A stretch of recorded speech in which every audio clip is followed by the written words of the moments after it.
Yo, what is up, everybody? So, I kind of wanted a paddle holster for my Ruger LC9. This is the simple LC9, not the LC9S. Because this one has doesn't have fixed sights. This one has adjustable sights. But let's not get too far into the gun. And just for the people out there that are safety cautious, especially for my safety, since bullets can't jump through screens, it is unloaded. Anyways, so I wanted one. I have seen quite a few, but how do I put it? The material wasn't the best, and some of them were like a suede material with a button strap, and I kind of didn't like that, only because I carry it on the right side, and most of the time I've had experiences where, like, every now and again the seat belts will mar up the firearm or the holsters, and I'm not really too diligent when it comes to my holsters being word on and stuff like that. It's not a huge problem for me. They're gonna get dirty, they're gonna get scuffed. It's just my duty to go ahead and clean it, fix it, do whatever I gotta do. So this is kind of what I came across. So stand by. The MFT inside the waistband holster. Now, as I just mentioned earlier, that I just said I want it in a paddle holster. Well, this is where this kind of comes in play just a little bit, and definitely one cool thing that I kinda, but it's also like a thorn in my side when I think about stuff like this. Stand by, right there. At first, I just saw it was just like, okay, it's another inside the waistband paddle holster, and to be honest with you, I kind of like the idea that it was also inside and appendix. I'm like, okay, cool. Appendix is not really my thing, but I kind of figured, okay, maybe I can just I don't know, adjust the holes or something like that. As you see, with the diaphragms right here, the diaphragms, it could actually be adjusted. So I was like, okay, cool. There's multiple ways to do it. Now, the only reason why it's a thorn in my side is because of that. Often there's other than utility knives that can do multiple jobs, it's not really something that I want to do when it comes to my holsters, and I'll jump on that for just a quick minute. Just simple. It's not very risky. It's just one of those things where I just like, okay, cool. Like, when it's just really good at one thing, it doesn't need to be good at two things. It's a plus, but not really important. So let's continue. So here we have it, outside the box, ready to rock. The material in itself, I've had experience with better kydex for sure. I've even had some for that particular gun and a couple other guns, and AR and AK mags custom made, have a little logo on it and whatever. But one thing's for sure, like this particular, I guess the belt clip, it I don't know, it could be better, most definitely way better.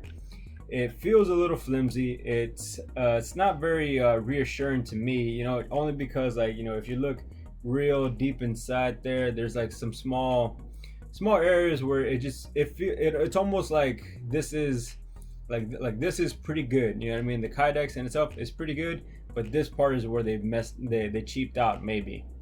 And it's, and then up top here as well, certain things that I'm starting to notice as soon as I pull it out, So that was that. But jump back to it.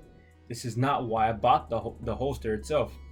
I like right here, if you notice, that's where the paddle goes, and most definitely that was the upside. I had to pay a little bit more, but it was worth it. And if for whatever reason, if I ever decide to go back to inside the waistband, or I'm at a particular event, or I'm somewhere where I don't want to print too hard on a paddle holster, most of the time I open carry. I don't particularly care to conceal carry a whole lot. I live in Texas. It's you go to any kind of parking lot, there's a sticker of any kind of gun manufacturer. Most of the time it's SIG, Glock, and Taurus, and Ruger, but that's not the point here. I just don't like inside the waistband for a few reasons, and and I'll probably jump on that on a little bit. But all in all, this is kind of where it's at for me with the paddle holster. Now, to remove this, you know, it's not the hardest thing in the world. And I don't want to go all the way downstairs and go to my truck, find the ammo cans that have the Phillips in them. So we're just gonna go ahead and use my nice old trusty multi-knife here, and just kind of like, you know, just the transformation of it all. So go hopefully I can figure out how to time lapse this thing and then zoom right through it. But if not, I'll try to go ahead and provide some kind of commentary in between. So let's get started with it.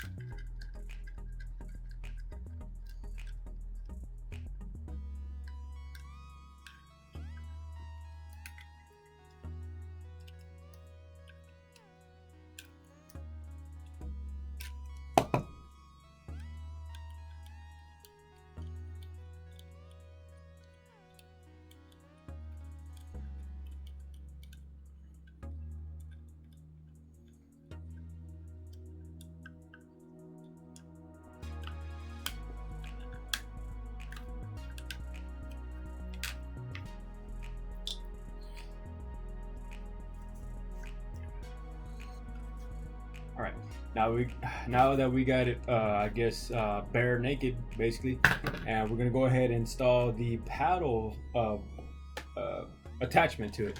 You know, so you know, give me a couple seconds and we'll jump right into it.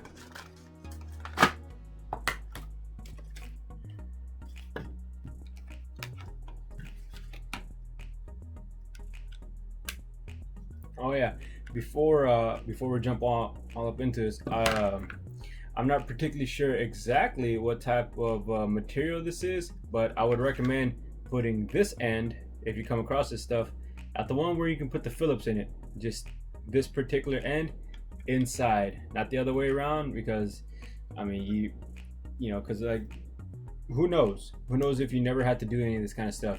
I wouldn't do it like this at all. So just a little heads up, you know what I mean? Yeah, we're not all internet gun experts here, so you know, just for the guys and girls that just don't know how this stuff particularly works. So little note there. All right, let's continue.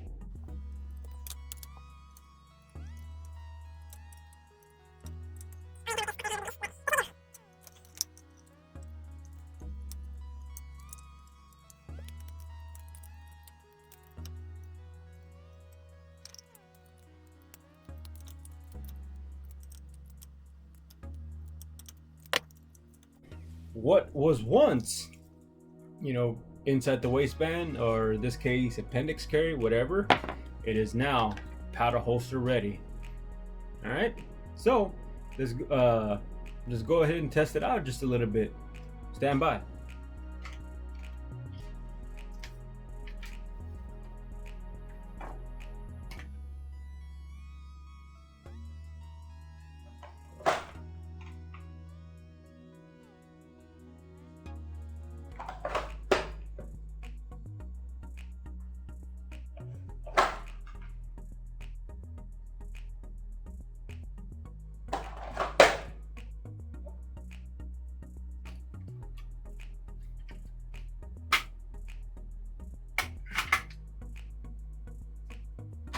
Well, I will say I do like the fact it is a quick removal. I like that. And to snap in, I like that particular part right there. You know what I mean? Just that little ding. I like that. And you know, and like that wasn't like, you know, like when I guess when you first when I first put it in. All right, let's be adults here, I guess.